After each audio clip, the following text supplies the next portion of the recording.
Salutare, dragi prieteni! Subiectele principale ale analizei noastre de astăzi sunt: analiștii Institutului pentru Studiul Războiului explică de ce Putin a început să facă noi cereri în negocierile de pace cu Ucraina, răspunsul la acțiunile agresorului rus. Statul major ucrainean a raportat un atac asupra unui punct de control din regiunea Briansk, judecătorul american care oprește încercarea lui Trump de a închide Vocea Americii, un articol foarte interesant. Discutăm despre pierderile rusești în ziua 1130 a războiului din Ucraina, noi pierderi foarte mari ale rușilor în această zi, și discutăm despre faptul că Ucraina nu va semna acel acord de minerale cu SUA pentru că amenință aderarea la Uniunea Europeană, spune Zelensky. Analiștii Institutului pentru Studiul Războiului explică de ce Putin a început să facă noi cereri în negocierile de pace. Hai să vedem care sunt interesele acestuia. Putin a propus să se discute despre introducerea guvernării temporare în Ucraina sub auspiciile ONU și a mai multor țări pentru a ține ostatice negocierile privind încetarea războiului, în timp ce se continuă ofensiva ocupanților ruși în Ucraina, potrivit analiștilor de la Institutul pentru Studiul Războiului. Și aici o să spun că acest Putin este foarte și întreaga administrație de la Kremlin, întregul regim de la Kremlin, sunt ipocriți pentru că cer acum ajutorul ONU pe care a scuipat. Pe toate deciziile ONU, această Rusia lui Putin a scuipat. A făcut ceva la propriu, nu pot să spun pe canal ce a făcut, pentru că e prea așa de bun simț.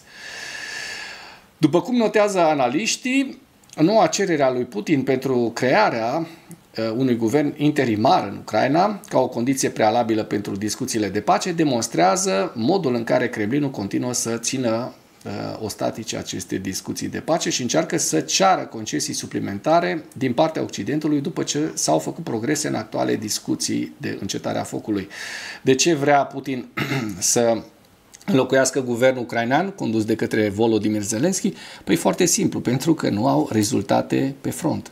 Iar rezultatele pe care le au, avansul mic pe care îl au rușii, este plătit cu foarte mult sânge rusesc al abatorului de la Kremlin. Putin încearcă să introducă o nouă cerere în discuțiile despre rezolvarea războiului legată de eforturile de lungă durată ale Kremlinului de a submina legitimitatea guvernului ucrainean. Kremlinul rămâne angajat în obiectivul său de a continua orice negocieri privind o încetare temporară a focului în prima linie sau un acord de pace permanent pentru a continua să obțină succese treptate pe câmpul de luptă și să creeze condiții favorabile pentru a obține predarea deplină a Ucrainei, adică un eșec total al Ucrainei, ceea ce își dorește în momentul de față Putin, abandonarea Ucrainei. Răspunsul la acțiunile rușilor, statul major ucrainean a raportat un atac masiv asupra unui punct de control din regiunea Briansk. Pe 27 martie, forțele aeriene ucrainene au efectuat un atac aerian asupra punctului de frontieră Pogar din regiunea Briansk, din Federația Rusă. Lansările de drone rusești au fost înregistrate în mod repetat din acest loc. În urma loviturii, infrastructura militară a punctului de control a fost distrusă împreună cu echipamente de comunicații și război electronic, un sistem de supraveghere video și alte echipamente tehnice. Potrivit informațiilor preliminare, 15 până la 40 de militari au fost eliminați. Acest atac aerian a fost răspuns la acțiunile cinice ale armatei statului agresor, care continuă teroarea împotriva Ucrainei, lansând zilnic zeci de drone de atac în zonele populate, distrugând infrastructura civilă și clădirile rezidențiale, ucigând cetățeni pașnici ucraineni. Departamentul adaugă că lansările de drone rusești au fost înregistrate în mod repetat la locația Pogar. Distrugerea punctului de control specificat reduce potențialul rușilor de a desfășura operațiuni militare împotriva unităților forțelor de apărare ucrainene în regiunea Sumă și în direcția Kursk. Probabil această lovitură s-a efectuat fie cu rachete Storm Shadow sau cu rachete ATACMS. Un judecător american federal a oprit eforturile administrației Trump de a închide Vocea Americii. Această informație ne vine din The New York Times. Judecătorul J. Paul Atkin de la Tribunalul Districtual din Manhattan a emis hotărârea în timpul unei audieri într-un proces intentat de către jurnaliștii Vocii Americii și sindicatele acestora. Procesul susține că acțiunile administrației, inclusiv trimiterea a sute de jurnaliști ai organizației în concediu plătit, încalcă drepturile jurnaliștilor de la primul amendament. Interdicția provizorie a instanței este valabilă 21 de zile. Un proces separat, intentat de către CEO-ul Voice of America, Michael Abramovitz, este de asemenea pe rol în instanță. Este o victorie decisivă pentru libertatea presei și primul amendament și o mustrare dură la adresa unei administrații care a demonstrat o desconsiderare totală față de principiile care definesc democrația noastră, a declarat un avocat al jurnaliștilor care au intentat procesul într-un comunicat. Fondată în 1942, Vocea Americii este considerată o componentă cheie a puterii soft power americane care vizează promovarea democrației în străinătate. De la revenirea în funcție, Trump a depășit multe linii roșii în numeroasele sale încercări de a submina mass media americană. Casa Albă a interzis jurnaliștilor Associated Press să participe la anumite evenimente și a început să limiteze mass media care poate participa la grupul de presă care acoperă evenimentele prezidențiale. Trump și aliații săi au dat de asemenea în judecată mai multe instituții de știri. Și vreau să vă mai spun un singur lucru. Deocamdată Statele Unite ale Americii nu este încă un regim, dar se apropie cu pași foarte, foarte rapizi și cu foarte mare încredere către statutul de regim. Și singurii care în momentul de față opun această rezistență sunt judecătorii și sistemul judiciar din Statele Unite ale Americii, care din păcate n-a reușit să-l bage la pușcărie pe acest nemernic, Donald Krasnov Trump, care, așa cum vedem, face atât de mult rău, nu doar Statele Unite ale Americii, ci întregii lumi libere. Discutăm acum despre pierderile rusești din ziua 1130 a războiului din Ucraina.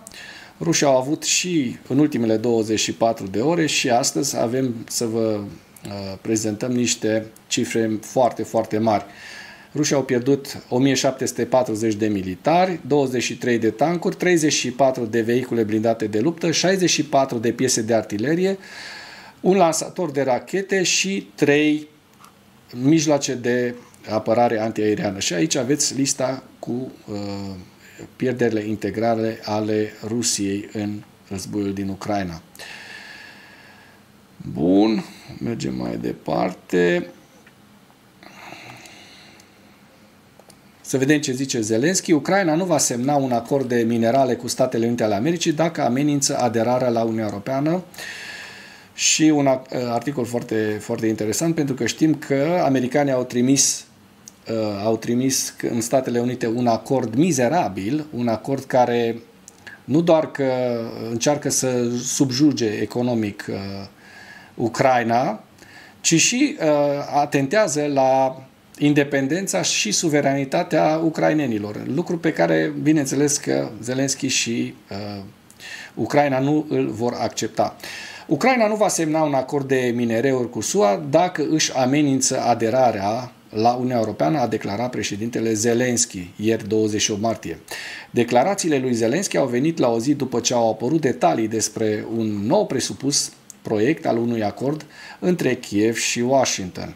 Financial Times a raportat pe 27 martie că cea mai recentă versiune a acordului propus de către SUA include termeni care ar acorda Washingtonului un control fără precedent asupra resurselor naturale ale Ucrainei printr-un fond comun de investiții.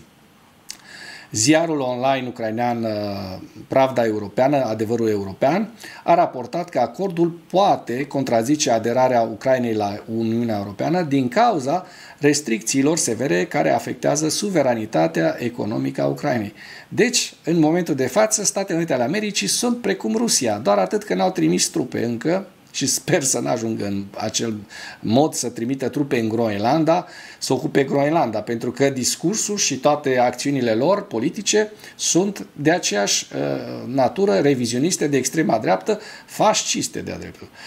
Constituția Ucrainei arată clar că cursul nostru este către Uniunea Europeană, a spus Zelensky reporterilor, mai adăugând, nimic care ar putea amenința aderarea Ucrainei la Uniunea Europeană nu poate fi acceptat. Potrivit lui Zelensky, Ucraina a primit oficial o nouă versiune a acordului cu minerale ieri, 28 martie. Este o mizerie maximă pe care Statele Unite ale Americii a făcut-o. Avem aici întreg materialul, întreaga știre și nu o să mai insistăm pe ea pentru că foarte mulți dintre noi cunoaștem deja despre ce este vorba. Hărțile din Ucraina care în ultimele 24 de ore, așa cum vom vedea, în partea de sud nu sunt dezvoltări puternice ale frontului. Aici am văzut ceva mișcări și vreau să vi le prezint și vouă.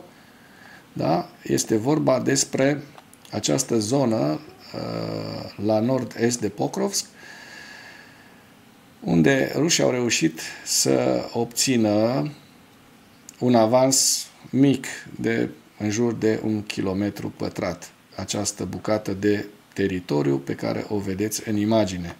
Torețcu rămâne, așa cum știm, stabil și dacă mergem mai la nord spre Ceasov Iar, aceeași front stabil, parcă oamenii s-au înțeles aici, nu vor să moară nici ruși, nici ucraineni, probabil. Sau luptele sunt atât de intense și forțele sunt atât de echilibrate încât nu există niciun avans de nicio parte, nici de cealaltă. Aici vedem ceea ce v-am prezentat ieri, un avans de ieri care s-a menținut și astăzi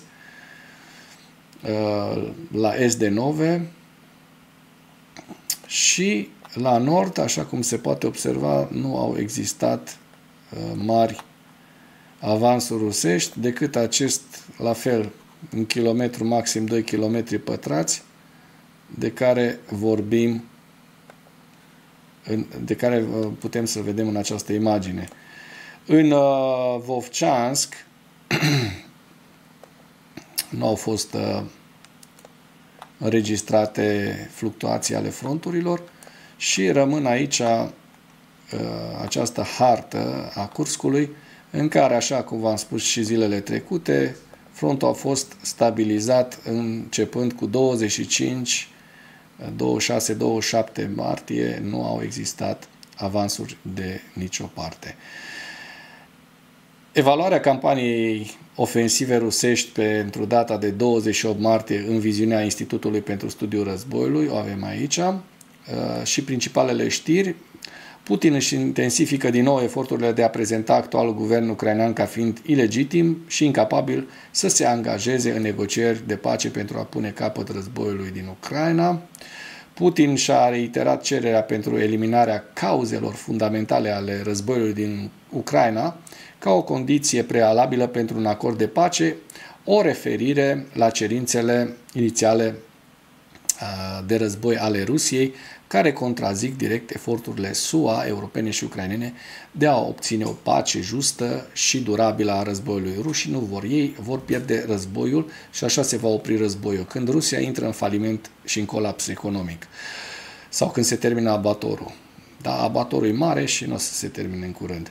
Economic doar se poate opri acest război. Putin încearcă să injecteze o nouă cerere aliniată cu eforturile de lungă durată ale Kremlinului de a submina legitimitatea guvernului ucrainean în discuțiile despre soluționarea războiului. Așa cum am văzut, rușii vor să schimbe guvernul, conducerea din Ucraina.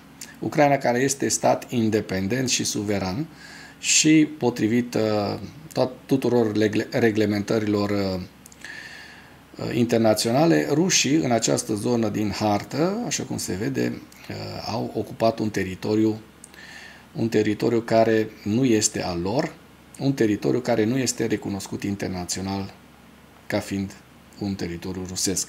Și avem hărțile din Kursk, așa cum se vede, harta Belgorod, da? Ucrainenii au reușit în continuare să țină aici încă frontul destul de bine, în zona Belgorod, Kupiansku, harta Svatove-Kremina, Lugansk, Toretsk, vedem și Novopavlivka, Donetsk, regiunea Donetsk, Zaporozhye și Herson, așa cum știm, zone stabile. Iar cu aceasta doresc să închei materialul de astăzi cu îndemnul, dacă ați apreciat acest videoclip și ați găsit elemente interesante în el, să nu ezitați să-l distribuiți pentru a ajunge la cât mai multă lume. Mulțumesc mult!